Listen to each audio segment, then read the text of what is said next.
Righty guys, welcome to the end of year awards video for 2020. I'm Max from the All Black fan page, and this is Michaela who runs the fan page with me. Michaela's behind pretty much all of the memes that we post, and she does a fair bit of editing for our YouTube videos and stuff. So yeah, welcome on board, Michaela. As you can see, I don't have my mic because obviously two people can't share a singular mic. And I'm just too busy to go and buy a second mic. So yeah, we're going to run through the award winners that you guys voted for from the Mitre 10 Cup. And we're also going to run through some award winners from the All Blacks that you voted for. We also got you to vote for a World 15 of 2020. So me and this one, we've got a few changes to make to the team that you guys voted for. So I guess we're going to explain the changes we made to the starting 15, and we'll also tell you some changes that we've made for the bench. So yeah, I guess it's your turn to name the award winners from the Mitre 10 Cup, and then we'll follow that up with some award winners from the All Blacks. So I give Michaela rather to take that stuff away. Excuse me. Go for it. So the breakthrough Mitre 10 Cup player was AJ Lamb from Auckland. The best Mitre 10 Cup defender was Lachlan Boshier from Taranaki. Top Mitre 10 Cup try scorer was Salesi Rayasi who got 14 tries. Top Mitre 10 Cup point scorer was Bryn Gatland with 119 points. Your under-21 player most likely to be an All Black was Folau Fakatava from Hawke's Bay. Go the Bay! Best Mitre 10 Cup player was Lachlan Boshier from Taranaki. New Zealand Rugby Try of the Year was Ardie Savea versus Australia at Eden Park in the Bledisloe Cup. Best All Black debutant of 2020 was Clarke. Breakthrough Player of the Year was Tupou Vaa'i. Under 23 Forward of the Year was Hoskins Sotutu. Under 23 Back of the Year was Will Jordan. Best Maori Player of the Year was Aaron Smith. Forward of the Year was Ardie Savea. Back of the Year was Richie Mo'unga. Top All Black try scorer Jordie Barrett with 3 tries. Top All Black point scorer was Richie Mo'unga with 48 points. No surprises. Most Improved Player of the Year Jordie Barrett. Your guys' MVP was our MVP was Sam Whitelock from All Black fan page, and your guys' MVP was Richie Mo'unga. Yeah, so we picked Sam Whitelock as the All Blacks MVP because, the dude just showed some outstanding leadership. He's been ever present in the line out. He's been a monster around the field, making tackles, turnovers, you name it, and he was the only good player against Argentina in the first test day. Exactly. So that's kind of got to read into things. What do you reckon about Boshier being voted as the best Mitre 10 Cup player over Folau Fakatava? They're both very different players, but I feel like Lachlan Boshier contributed as a sole standout player for the Niki. And obviously he's a turnover machine. So the dude's been robbed of an All Black cap, hasn't he? Absolutely. I reckon it's time for him to get a look in and stuff. And I know it may be controversial because he didn't win the award for the old the Dwayne Monkley medal, but the dude was just excellent for the Naki, and he was even their co-captain with Sean Wainui for a bit when Mitch Brown was out. What do you reckon about Richie Mo'unga getting voted as the Followers MVP of the year?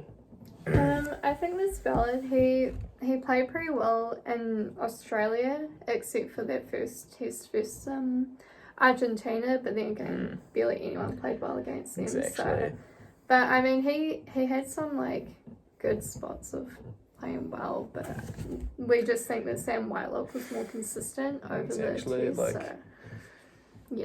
Richie can be hot and cold, which I'd probably, in all honesty, put more down to the coaches than Richie, but enough on that. I think it's time for us to talk about the World 15 that you guys voted for on our Instagram story. World 15s obviously can be a wee bit controversial, so please be nice in the comments, and also, you know what, if you want to, tell us who you would have as your World 15 too, because there's always some great players that can miss out. So yeah, we had 4 contenders for each jersey, and the leftovers, I guess, got to fight for the bench spots. So yeah, I guess Michaela, it's your turn to read the World 15 that our followers voted for out to whoever's watching.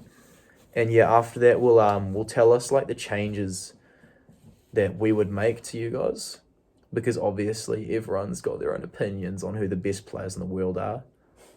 Yeah, go for it. Who's the World 15? So you guys vote for at number 1, Marco Vunipola, number 2, Dane Coles, number 3, Ofa Tongafasi, number 4, Maro Itoje, number 5, Sam Whitelock, number 6, Tom Curry, number 7, Pablo Matera, number 8, Ardie Savea, number 9, Anton Dupont, number 10, Richie Mo'unga, number 11, Johnny May, number 12, Owen Farrell, number 13, ALB, number 14, Cheslin Colby, number 15, Geordie Barrett, number 16, Cody Taylor, number 17, Stephen Kitsoff, number 18, Nepo Lalala, number 19, Eben Etzebeth, number 20, Marcus Kramer, number 21, Aaron Smith, number 22, Nicholas Sanchez, and number 23, Semi Randradra. It's quite the lineup, eh? I mean, yeah, that's... There's a few South Africans in there, believe it or not. They didn't even play a test this year, but we kind of had to give them a go. I know this one had a hard time pronouncing Kitsoff's surname, but hey, I guess it's what happens with a World 15. I mean, you can probably expect that Bok Memes has paid for some of these players to be in here. So. Yeah, I reckon Austin probably paid, guys. I reckon he paid for you guys to vote.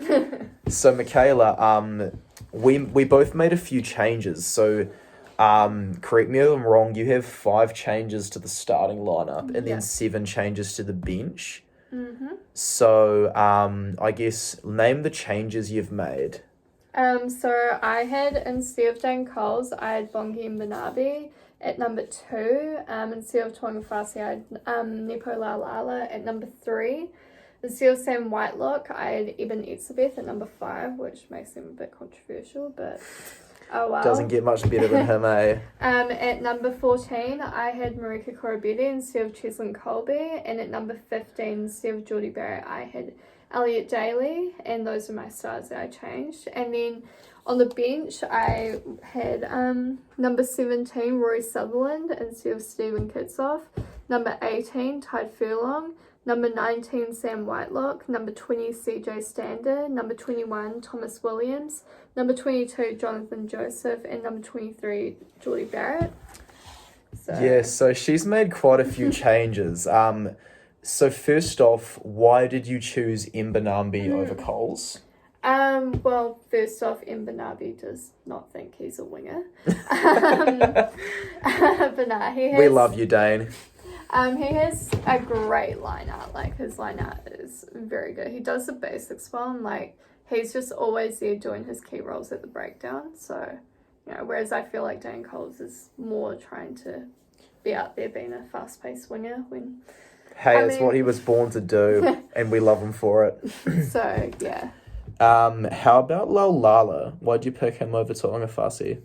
He's, for one, doesn't get red cards. But nah. He is an amazing scrummager. No bias, but he's at the Chiefs.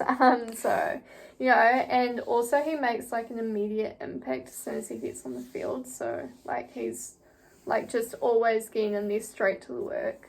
Exactly. To be fair, he's probably even the best scrummager in the world, eh? You reckon? I mean, possibly. Why'd you pick Etzebeth over Whitelock as well? Even though, because you wanted Whitelock as our MVP for the All Blacks, but why can't Sammy get into your starting World 15, even though he's our MVP? I just think that Itoje and Etzebeth would be a killer lineup at lock, and Etzebeth I just think is one of the strongest players in the world. He's an absolute beast and just bashes people around the field, and he's just an insane player. Like, I mean, he's one of the only South African players that I put in there because I obviously felt like, you know, they didn't have as much as many games this year. Yeah, like I the mean, it's a backs are more shame. competitive as well. Like the forwards, it was pretty clear who the best were this year, but the backs are a bit more competitive, eh? Yeah, for sure. I mean, I guess it's a bit unfair because of COVID, but you want to see continuity over more Yeah, tests. totally. So. Like, with the exception of Mitre, like pretty much all of these players played a lot of games, so you could kind of have more of a feel for the continuity.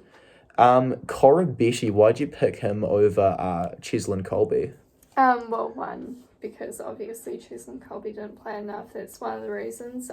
Yeah. Also, Beshi was the only good Australian player, which kills me to say because Australians just aren't good. But no, he's real fast and he's just a real strong player. He's got a bit of playmaking skills in him as well. So. How about Daly over Geordie Barrett? I mean, Geordie Barrett's had a really good breakout season and he's done really well. I mean, it's been a shame having to see him not play at 15, which I feel like is his true role. But I feel like Daly's better at counter-attack and a better playmaker, and he reads the field better. I mean, he has got distance kicking, which Geordie Barrett has as well, but just everything combined. To be fair, Elliot Daly's probably more accurate as well. Yeah, for sure. So yeah, I'll tell you guys the changes I've made. So at number 1, I've put Rory Sutherland in for Marco Vanapola. I agree with Michaela on everything she said about Bongi and Banambi. The dude's just been amazing for the Stormers and for South Africa. Number 3, I have Tide Furlong over Ofatu Angafasi.